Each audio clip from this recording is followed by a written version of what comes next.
mayam nungai bidi ana yaw daba phaba nungai ba numi oi minasi mya joy ado ngarang ai je mang daba so yam nungai daba thodum tho mine ai je nupi khangnei ba ko phal nungsina nupi je manipuri lon thok te nupi je english ka dang hai ba tombi english lon jalo mi phal nungsina ri ba ni ado ga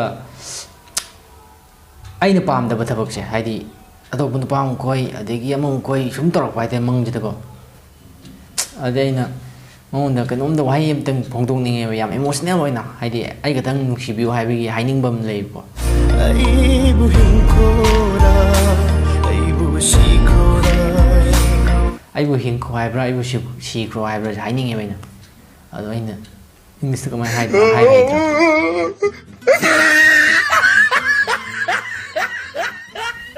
Mikap thole de ge dum ai khoi dau song ni ai a sai de hai de ge na ai je ai gi video to ni bi ba de brother sister ma'am adigi ai gi friend circle ma'am ju ai phone to sala hang ne kai hai ge na moi di mateng lau ge na video jing ni are re hap chim biro headphone hap chim biro haunab tok chim ma'am haur je ma'am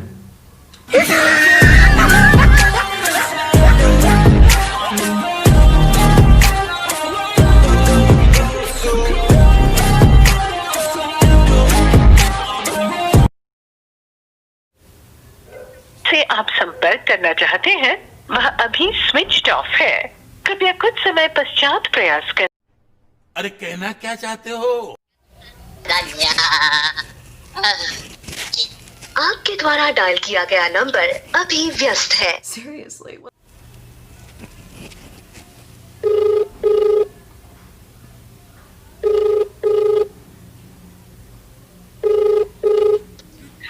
hello hi hello kanam hang ge dau ne हंगो nang english am hai dai na em hay english ta na english ta Eibu hingkhora Eibu Ckhrora ji ka mai hai ge Eibu hingkhora Eibu Ckhrora वे के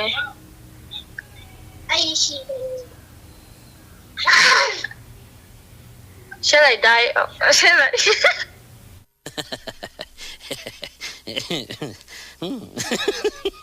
Khangdreda, hai phang khangdi. khangdre Nang ta hai ro ne. ai ju khang di khang da bai na won hang ji 떠나지 마. 난 너랑 옆에 있어.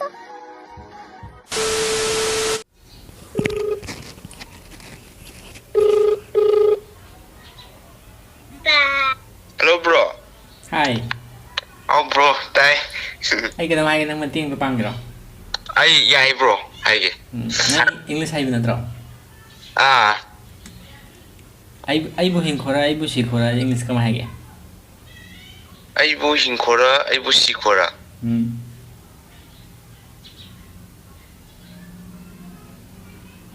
Hello. Really, nigga? Dui tadi Eibu hingkhora. Ay ay ay ay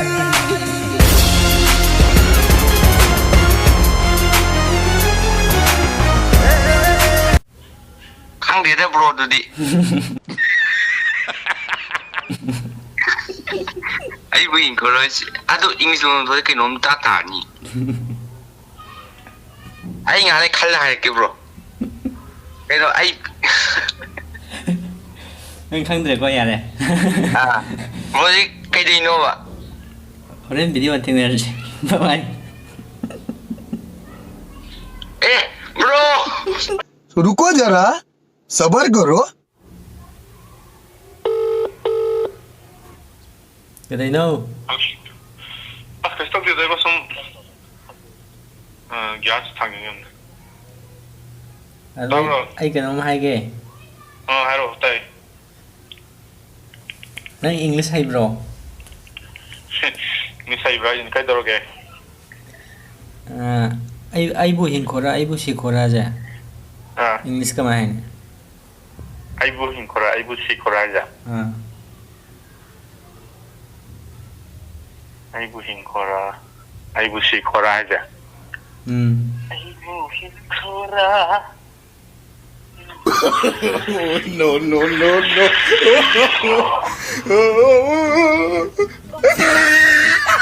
Kaya Haidoino ko din. Nang anay lang na may kam kan red ko. Shall I die or shall I live? Hello guys, channel to welcome. Please describe us. Lice and cosmet. Shall I live? Hang din na nang may hang pagkusin di may bo.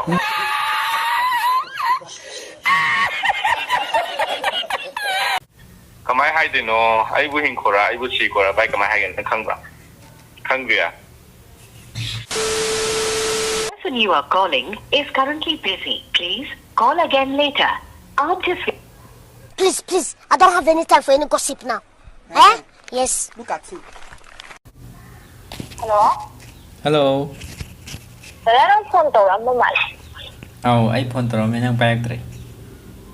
Ay, kati may book hambat. Oda to hai re hack to bo ka khre. Kaino ay block pi ji kan khal ni. Tulad hambat. Oh. Ada nang English yam hai dai ne kanon thang ge. Ah, insecure. Ay mati em ta pang biu ai cái tông ne ba. Ah, da ay na ngamboy di pang gitu. English ta na.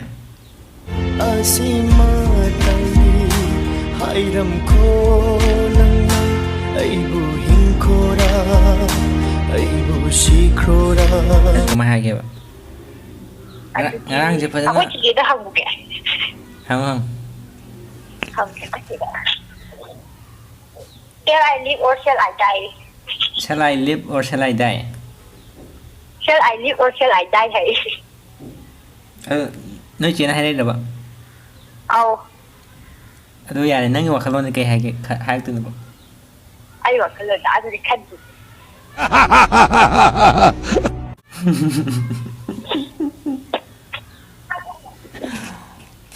Nó nghe tay thầm ở kìa. Are you comedy me?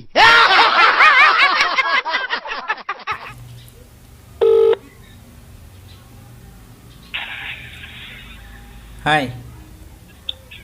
Hello? Haidoino. Mommy. Chắc chắn bố. Daddy. Chắc lời đi bố. No, three. Cây răng nấu. Hình thang thùng đi. Cây thùng tí nấu.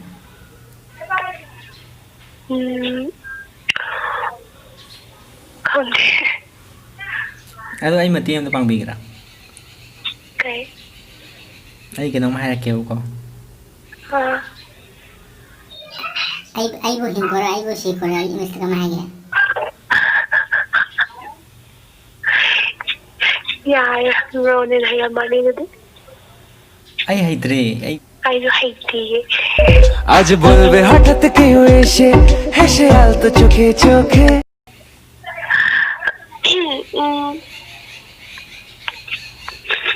Nơi tuition cái tàu ra hàng gì cho hằng. नहीं.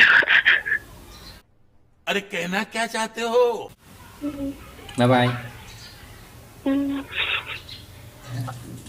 I do it again. I will live or I will die. I die.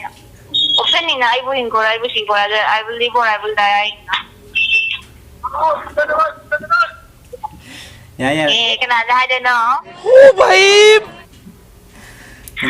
Manipuri na tabong kuwi diye. Manipuri na tabong kuwi diye. These nuts. Kayak gitu. Pagi daw siya naman eh. Kenapa satu ni kena kayak gitu? Kenapa hay rồi vậy? Nó trong khăn ra hằng ấy khăn rồi. Ấy cây cũng có ra cái đi, adu hay tụi bây giờ. क्यों बे over acting करता साला over acting की औलाद अब Hi. Haidoino. Không được. Nang medyo ram chapa halabo. Masih halal. Oh. Ay kinong hang kita ni. Oh, English ta ne. Eibu hingkhora Eibu Ckhrora Na English am hai dai ne khang na English am hai. Taning dan ta tumin na.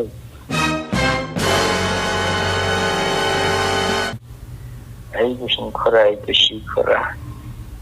Eibu hingkhora, if I die,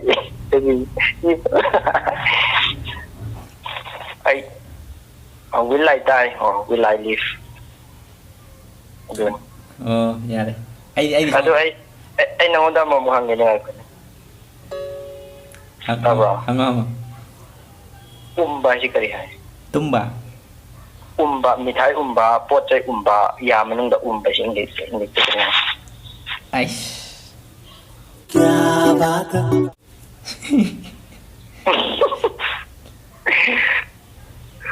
Karihay. Liek pa di lik hai ba kan mai da. Aldo na lepa ni dana si kari na bileng kanli.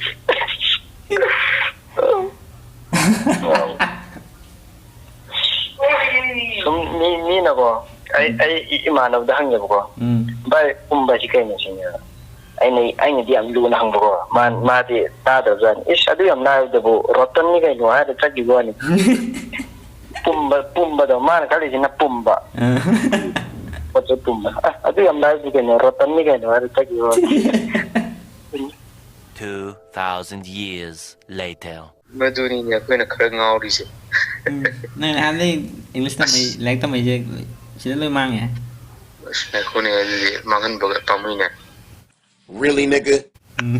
Ito klase yan eh. Titi. Eibu hingkhora, Eibu Ckhrora.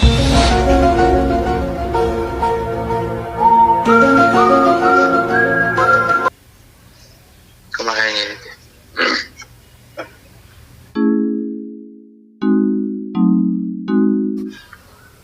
Osh, di ngawi eh. Ako ne, di English ko jam da hangliar.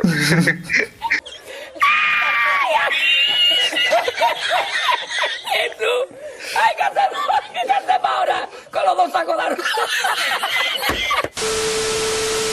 Ito pang bigero ka nang taha kaya. Hello. Ay nupi kay na dureb ko. Yeah. Ngani.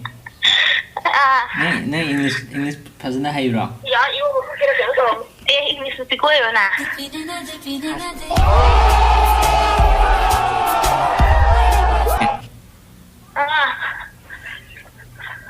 Eibu hingkhora, Eibu Ckhrora je English ta kaman hai kaya.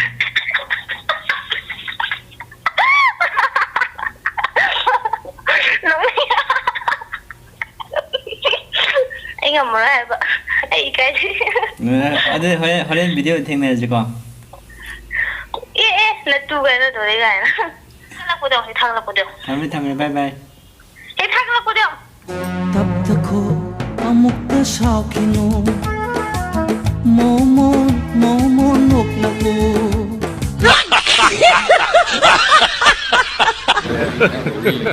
Hey, y'all, come look at this. Ta bro. Tay. Haidoino. Khingjali ơi.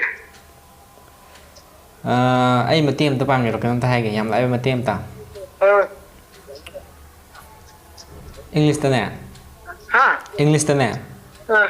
Eibu hingkhora, Eibu Ckhrora ka mahage. Adu, ai di English kama hai chan khang English tam da ya. No.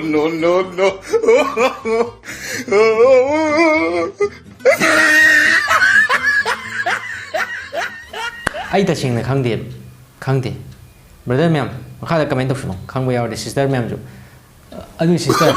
No. Comment option makha da khang da ma'am oi khang ne. Ado kaigumba sister brother ma'am marakta chamain thokpa yaw dik adu hai ta minam koi gani.